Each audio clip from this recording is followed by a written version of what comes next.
Who is Sheikh Gumi, Nigeria's most controversial bandit negotiator?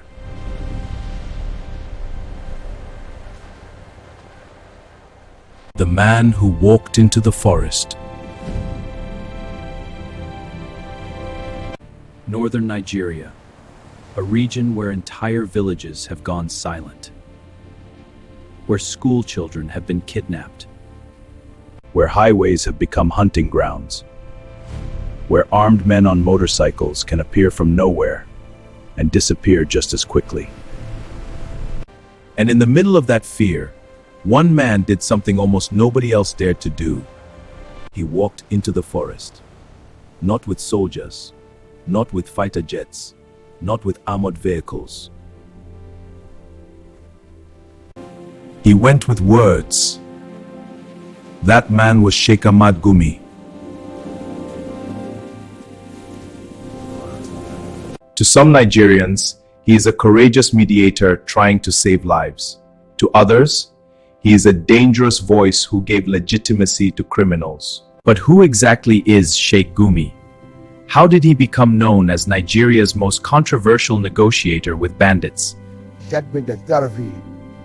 And why does the mere mention of his name ignite fierce arguments across the country? This is the story of Sheikh Gumi, the cleric who walked into one of Nigeria's darkest conflicts. Before we go deeper in today's history, click the button below to subscribe and turn on your notification bell button. To understand Sheikh Gumi, you first have to understand where he came from.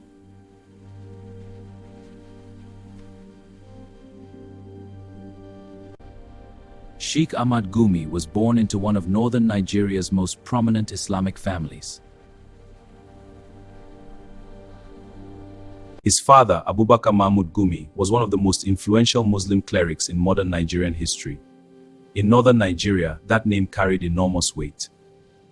It meant scholarship, authority, influence, and expectations.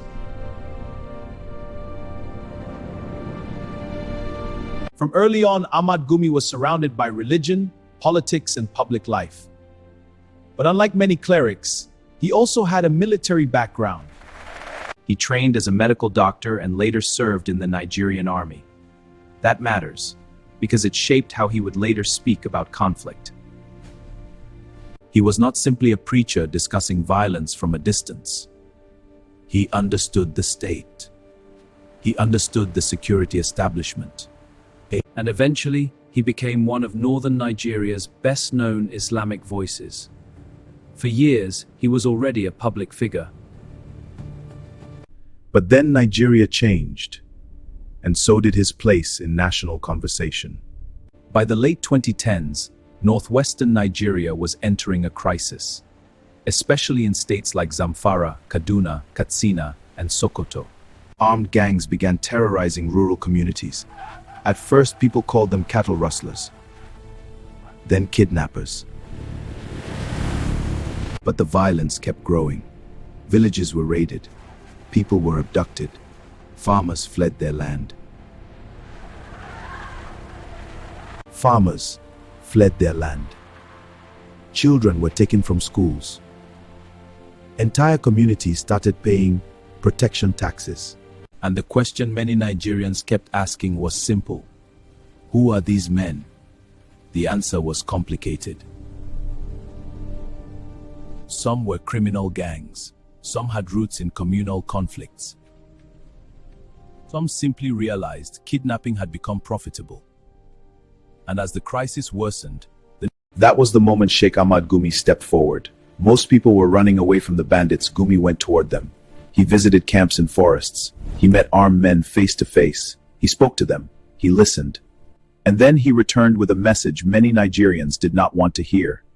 He argued that not every armed man was simply evil. He said some had grievances. He said military force alone would not solve the crisis. He said negotiation was necessary. Single-eyed changed everything. To his supporters, it was practical. To his critics, it sounded outrageous. How do you negotiate with kidnappers? How do you talk peace with men holding schoolchildren hostage? Why should criminals be given a microphone? But Gumi insisted dialogue could save lives. He said talking was not the same as surrender. He argued that even states negotiate during war. And suddenly, he became something unusual. Not a politician, but a cleric acting as a mediator in one of Nigeria's most frightening conflicts. The controversy did not come only from the fact that he spoke with bandits. It came from what he said about them. At times, Sheikh Gumi argued that some armed groups emerged from cycles of revenge, cattle loss, displacement, and local injustice. To many listeners, that sounded like explanation. To critics, it sounded like justification. And in Nigeria, those are not the same thing. Fuemfli Disalas loved ones. They heard sympathy for the men who terrorized them. That is why his critics became fierce. Many Nigerians asked, why does this man have access to armed gangs? Why does he seem able to meet them when security forces struggle to reach them? We must talk. Why is he talking about amnesty? It is the only path to peace. Why is he asking people to understand men who kidnap children? The anger grew because Nigeria's pain was the amnesty debate. One of the biggest storms around Gumi was his call for amnesty. He argued that the country should consider a peace process similar to the Niger Delta amnesty program. His reasoning was blunt. If the goal is saving lives, then peace must be explored. If dialogue can stop bloodshed, then dialogue matters. But many Nigerians saw it differently. They feared a terrible lesson. If violence brings negotiation, then violence becomes a strategy. That fear was powerful, and not without reason.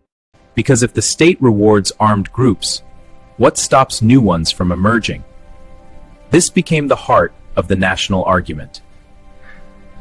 Not just about Sheikh Gumi, but about Nigeria itself. Can peace be bought? Can violence be negotiated away? The kidnapping era. Then came the school kidnappings. Children taken to national outrage. Images of terrified parents. In moments like these, public patience disappears, and Sheikh Ahmad Gumi remained in the headlines. Sometimes he was seen as someone who could reach people others could not, was attacked for speaking at all. In some cases, he argued that negotiation had helped secure releases. In others, officials publicly distanced themselves from him. The more insecurity spread, the more his name stayed in the national conversation. He became one of the most polarizing voices in modern Nigerian security debate. Not because he commanded troops, but because he challenged the idea that force alone would solve the crisis.